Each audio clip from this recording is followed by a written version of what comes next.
patinage artistique. Pendant des décennies, c'était vraiment le royaume de l'art, de l'émotion pure sur la glace. Mais alors, que se passe-t-il quand on remplace l'intuition d'un juge, son ressenti, par un algorithme froid et calculateur? On va voir ensemble comment une véritable révolution silencieuse, à base de capteurs et d'intelligence artificielle, a complètement bouleversé ce sport. Et ça pose une question essentielle. Est-ce que la perfection technique, la perfection mathématique, peut vraiment remplacer l'âme d'une performance? Allez, on se projette un petit instant. Imaginez la scène. On est aux Jeux Olympiques de Milano-Cortina en 2026. L'ambiance est absolument électrique. Tous les regards sont tournés vers lui. Ilia Malinin, surnommé le dieu du quad.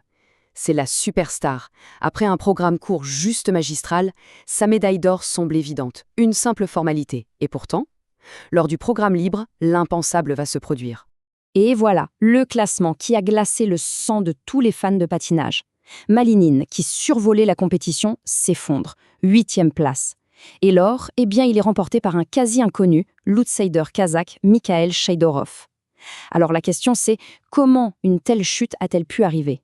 Pour le comprendre, il ne faut pas regarder la glace. Non, il faut regarder les données. C'est là qu'on entre vraiment au cœur du réacteur.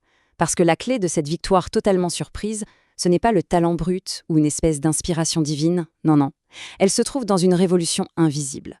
Une technologie de pointe qui a, tout doucement, sans qu'on s'en rende compte, redéfini les lois du patinage. Le mot qu'il faut retenir, c'est celui-ci, télémétrie. C'est un terme qu'on associait plutôt aux fusées, à la Formule 1, et qui est maintenant au centre du patinage de haut niveau. Il faut imaginer des capteurs minuscules partout sur le patineur qui traduisent chaque mouvement, chaque impulsion, chaque micro-geste en des milliers de points de données. La sensation artistique devient en quelque sorte une équation physique. Et voici l'arsenal complet du patineur 2.0. On a des unités inertielles, un peu comme dans nos smartphones, qui traquent l'équilibre du corps en 3 dimensions. Des capteurs de pression dans les lames de patin pour mesurer la pureté de la glisse, la force de l'impulsion, et même des caméras 8K couplées à une IA qui analyse la posture au millimètre près. Absolument plus rien n'échappe à l'analyse. Pour vraiment comprendre la puissance de ces outils, il faut qu'on s'arrête sur le saut le plus dingue, le plus monstrueux du patinage, le quadruple axel. C'est de la physique de haute voltige là. 4 tours et demi en l'air en moins d'une seconde. Pour l'œil humain, c'est juste un tourbillon flou. Mais pour les machines, c'est une mine d'or d'informations. Et voilà, le chiffre qui change tout. L'analyse des données a révélé la cause de l'échec de Malinin. Un retard de seulement 15 millisecondes dans la contraction de ses bras pour lancer la rotation. 15 millièmes de seconde. C'est moins rapide qu'un battement de cils. C'est une nuance absolument invisible pour le meilleur coach du monde. Mais pour l'algorithme, c'était un signal d'alarme gigantesque.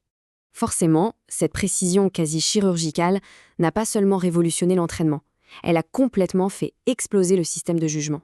On est entré dans une nouvelle ère, celle de l'algorithme juge, où la subjectivité humaine est, de plus en plus, mise sur la touche. Le changement est radical. Avant, on parlait avec un vocabulaire de l'émotion, du ressenti, la fluidité, l'impression artistique. Aujourd'hui, on utilise un lexique de la physique. La fluidité, c'est devenu la constance de la vitesse en mètres par seconde. L'impression artistique, c'est l'alignement squelettique. On a littéralement décodé l'art pour le transformer en chiffres. Et rien, absolument rien n'est laissé au hasard. Même les aspects qu'on pensait les plus artistiques, les plus subjectifs. La composition, par exemple, ce n'est plus une question de goût personnel, c'est une question de pourcentage de la surface de glace utilisée. La présentation, eh bien, elle est mesurée par la synchronicité parfaite entre les mouvements du squelette et le rythme de la musique. Tout est quantifié. Et cette approche, elle va même jusqu'à la stratégie en temps réel.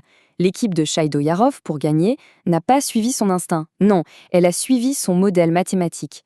Après la chute de Malinin, leur algorithme a tout recalculé en direct et a conclu que la stratégie optimale n'était plus de prendre des risques, mais d'assurer une exécution parfaite, propre. C'est de la pure théorie des jeux appliquée sur la glace. Mais, parce qu'il y a un mais, évidemment, cette quête de la perfection chiffrée, elle a un coût. Et ce coût est humain. En transformant l'athlète en une simple série de données, on touche à l'essence même du sport et on soulève des questions vraiment profondes sur le bien-être des patineurs. Cette phrase, lâchée par Ilia Malinin juste après sa défaite, elle résume tout. La pression, ce n'est plus seulement de battre son adversaire, c'est d'attendre une sorte de perfection algorithmique. À chaque seconde, l'athlète se retrouve en compétition constante avec une version idéale de lui-même, une version calculée par une machine.